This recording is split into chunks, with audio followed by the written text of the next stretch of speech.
COVID-19 এর দুঃস্বপ্ন কি শেষ, নাকি আমাদের জন্য অপেক্ষা করছে আরও ভয়ঙ্কর কিছু?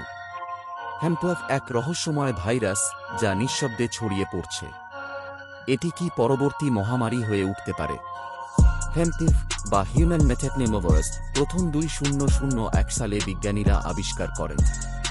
এটি সাধারণ সর্দিকাশির মতো মনে হলেও আসলে নিউমোনিয়া বা মারাত্মক শ্বাসতন্ত্রের রোগ সৃষ্টি করতে পারে। সবচেয়ে বিপজ্জনক হল শিশু, বয়স্ক এবং দুর্বল রোগ প্রতিরোধ ক্ষমতার ব্যক্তিদের জন্য।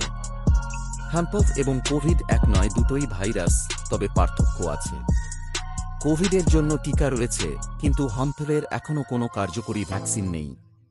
এটি নিঃশব্দে ছড়িয়ে পড়ছে, কারণ বেশিরভাগ মানুষ এটি সম্পর্কে জানেই না।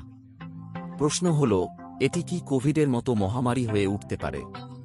বিজ্ঞানীরা বলছেন, যদি ভাইরাসটি আরও মিউটেট হয় এবং দ্রুত ছড়াতে শুরু করে, তাহলে পরবর্তী মহামারী হ্যাম্পফি হতে পারে। এই ভাইরাস থেকে বাঁচতে এখনই সচেতন হতে হবে। নিয়মিত হাত ধোবেন, অসুস্থ ব্যক্তিদের থেকে দূরে থাকবেন, আর আপনার রোগ প্রতিরোধ ক্ষমতা শক্তিশালী রাখুন। হ্যাম্পফ কি মানবজাতির পরবর্তী দুঃস্বপ্ন, নাকি এটি কেবল আরও একটি ভাইরাস?